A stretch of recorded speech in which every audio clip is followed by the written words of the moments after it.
Amazon और फ्लिपकार्ट पर अभी जो 8 अक्टूबर से सेल आने वाली है उसमें अनेक साथी एक अच्छा रेडियो लेने का सोच रहे हैं और डिस्काउंट्स का इंतजार कर रहे हैं।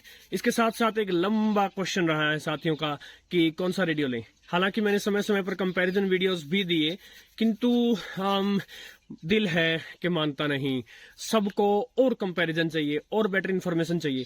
तो इसीलिए साथियों, यदि आप इन 6 महारथियों में से किसी एक को लेने का सोच रहे हैं जो यहाँ रखे हैं, एक्सेस डेटा का D328, एक्सेस डेटा का D219, एक्सेस डेटा का D808, पगारिया का R917, टेक्सन का R9012 और फिलिप्स का DL167 बहादुर। यदि इनमें से आप किसी को लेना का सोच रहे हैं तो अभी कुछ दिन पहले मैंने इनके ऊपर एक जबरदस्त टेस्ट परफॉर्म किया। कुछ दिन पहले मैं रात को लाइव आया था, आधी रात को 12 बजे, और उस दिन मैं एक्सेस डेटा D808 से FM बैंड को ट्यून करके देख रहा था, डीएक्सिंग कर रहा था। और राम जाने विशेष परिस्थितियां बनी थी मौसम की, या फिर उसके बाद मैं किसी दूसरी रात को चेक नहीं कर पाया, मुझे समय नहीं मिला, या फिर ये हर रात को पकड़ता है। किंतु आजकल इसने पाकिस्तान के एफएम भी पकड़े पश्चिम दिशा से। सो बहुत दूर का एफएम रिसेप्शन कर रहा था और मैंने साथियों को वो लाइव जाकर भी दिखाया था। और तभी मेरे दिमाग में एक आइडिया आया साथियों कि क्यों ना बाकी सभी रेडियोस को अभी का भी ऊपर लाकर देखा जाए, क्या ये भी एफएम बैंड पर पाकिस्तान वाले एफएम पकड़ रहे हैं। सो मैंने 96.6 एफएम, कोई पाकिस्तान में वेव एफएम है, फैसलाबाद का है या राम जाने कहाँ का है, वो ट्राई किया मैंने, क्योंकि एक्सेस डेटा उसको काफी क्लियर, काफी सॉलिड सिग्नल उसका पकड़ रहा था। तो इन सबको एक फेयर चांस दिया, क्योंकि एक्सेस डेटा एक महंगा रेडियो है, किंतु सॉलिड सिग्नल होने के कारण बाकी रेडियोस क्या एफएम पर उसको पकड़ पाएंगे, ऐसा मैंने इनको चांस दिया। तो सबसे पहले तो मैं आपको रिजल्ट्स बता देता हूं और उसके बाद एकदम से आपको कंक्लूजन्स पर जंप करने की आवश्यकता नहीं है, एकदम से निष्कर्ष पर आने की आवश्यकता नहीं है। कुछ और बातें भी आपको पता होनी चाहिए, वो बाद में बताऊंगा। किंतु सबसे पहले कंक्लूजन क्या निकला वो सुनिए। सबसे पहले मैंने एनालॉग रेडियोस को देखा। सो मेरे पास जो फिलिप्स का बहादुर रेडियो है, ये एनालॉग रेडियो है, 2 दशक पुराना। अभी जो फिलिप्स का बहादुर आ रहा है वो DSP बेस्ड है। तो आज के बहादुर का मैं कह नहीं सकता, लेकिन जो पहले का बहादुर आ रहा था, जो एनालॉग रेडियो है, इसने उस सिग्नल को नहीं पकड़ा। एफएम बैंड पर कहीं भी वो वेव एफएम नहीं पकड़ रहा था, क्योंकि मैंने साथ साथ एक्सेस डेटा में चला रखा था। तो यदि ये कहीं पकड़ता तो मुझे पता चलता, मैंने काफी अच्छी ट्राई दी थी।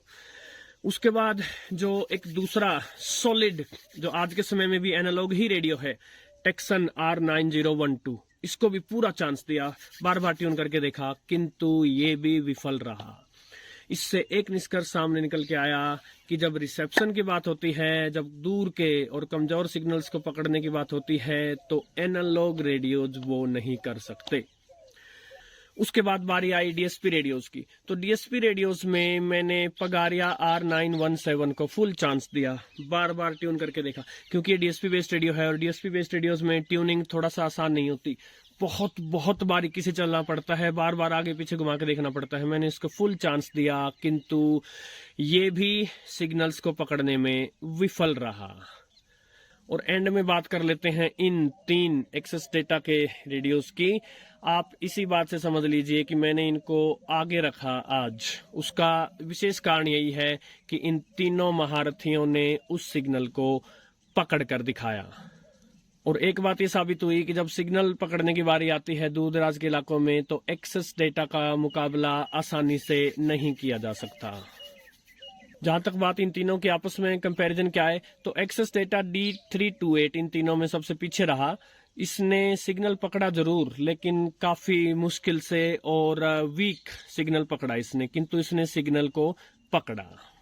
और अब बात कर लेते हैं इन दोनों की। सो ये, अगर आप दूर दराज के इलाकों में रहते हैं तो ये दोनों विनर्स हैं। मैं आपको बता रहा हूं, यदि आपका बजट कम है तो access data D219 signal strength, signal को पकड़ने के मामले में, दूर दराज के इलाकों में एफएम सिग्नल पकड़ने के मामले में इसको आसानी से बीट नहीं किया जा सकता, और ये 1200-1300 रुपए में ही आ जाता है।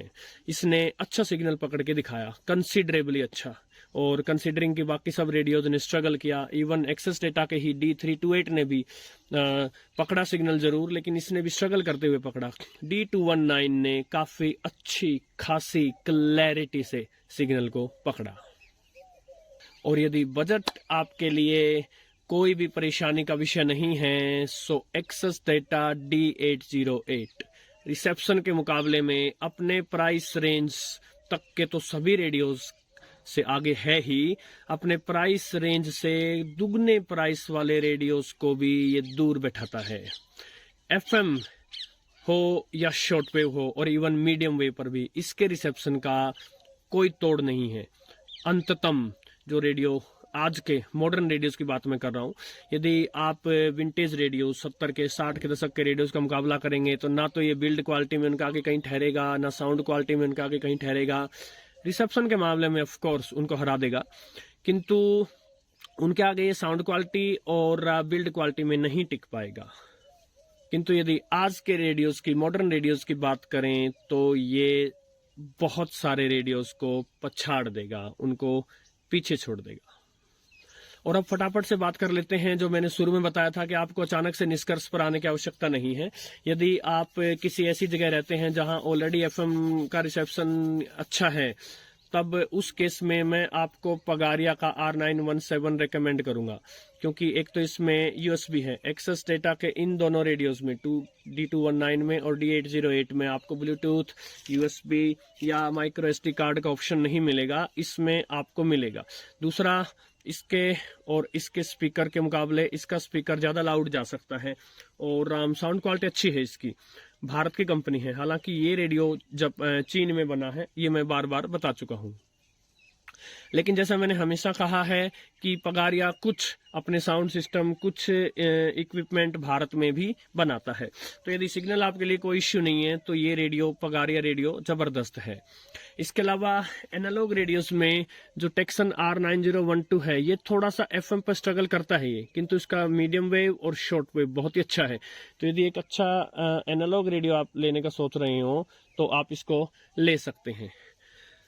रही बात फिलिप्स की, तो पुरानी जानी पहचानी कंपनी है, और जैसे मैंने बार बार बताया है, बहादुर को मैंने कई बार गिरा के देखा है, लेकिन आज तक ये जिंदा है, टूटा नहीं है। बिल्ड क्वालिटी के मुकाबले में इसका कोई तोड़ नहीं है। इसका स्पीकर भी अच्छा है। सो जो मॉडर्न बहादुर है, जो DSP बेस्ड आता है, क्या वो उस रात पाकिस्तान के वेव FM को पकड़ लेता, मैं कह नहीं सकता। किंतु जहां तक मैं जानता हूं, फिलिप्स का बहादुर रेडियो भी एक अच्छा रेडियो है, एक अच्छी चॉइस है। D219 पर यदि आप जाते हैं, बजट के मामले में अच्छा है, रिसेप्शन के मामले में अच्छा है और साउंड भी अच्छा है, इसका लाउड जा सकता है। लेकिन अब आप पगारिया से इसका मुकाबला करेंगे तो इस जितना लाउड साउंड नहीं जा सकता। सो ये एक पॉकेट रेडियो मानकर चलिए आप इसको, और इसका साउंड जो है वो बेस में कम और ट्रेबल में ज्यादा किया गया है। यदि D328 के साथ आप जाते हैं तो इसमें रिचार्जेबल बैटरी आएगी, इसमें D219 में रिचार्जेबल बैटरी नहीं आएगी। इसमें रिचार्जेबल बैटरी आएगी और साउंड के मामले में बेस बहुत ही प्यारा है इसका, लेकिन जब सिग्नल वीक होते हैं तो उस समय इसकी आवाज़ जो है वो बिल्कुल भी लाउड नहीं जाती। सिर्फ आपको सुनना हो, धीमी आवाज़ में सुनना हो, तभी इस रेडियो पर आप जा सकते हैं। अनेक लोग एक्सेस डेटा D808 के साउंड के बारे में मुझसे पूछते हैं। इसका स्पीकर छोटा जरूर है, लेकिन सॉलिड स्पीकर है, ये कोई डिस्टॉर्शन नहीं, क्रिस्प साउंड है, ज्यादा बेस नहीं है इसमें, मैं बता रहा हूँ। लेकिन एक बैलेंस्ड तरीके से इसको बनाया गया है, बेस ट्रबल वगैरह के हर मामले में इसको बैलेंस्ड तरीके से बनाया गया है साथियों। तो आशा है सेल नज़दीक आने के बाद जो आप इंतजार कर रहे थे कि कुछ आखिरी इनपुट्स और मिल जाएं, तो वो मैंने दे दी हैं साथियों। इनसे अलग हटकर भी रेडियो हैं, कई रेडियोज़ के रिव्यूज़ आए हैं, या जो मैंने 2 वीडियो बनाए थे, रेडियो बाइंग गाइड और रेडियो बाइंग टिप्स, उनमें मैंने अलग अलग रेडियो जो मेरे पास हैं वो भी और जो नहीं हैं वो भी, उनके बारे में बहुत सारी बातें आपको बताई थी, बहुत सारे इनपुट्स आपको दिए थे। तो वहाँ जा करके आप उन वीडियोज़ को देख सकते हैं और एक कंक्लूसिव डिसीजन पर आप आ सकते हैं। नमस्कार।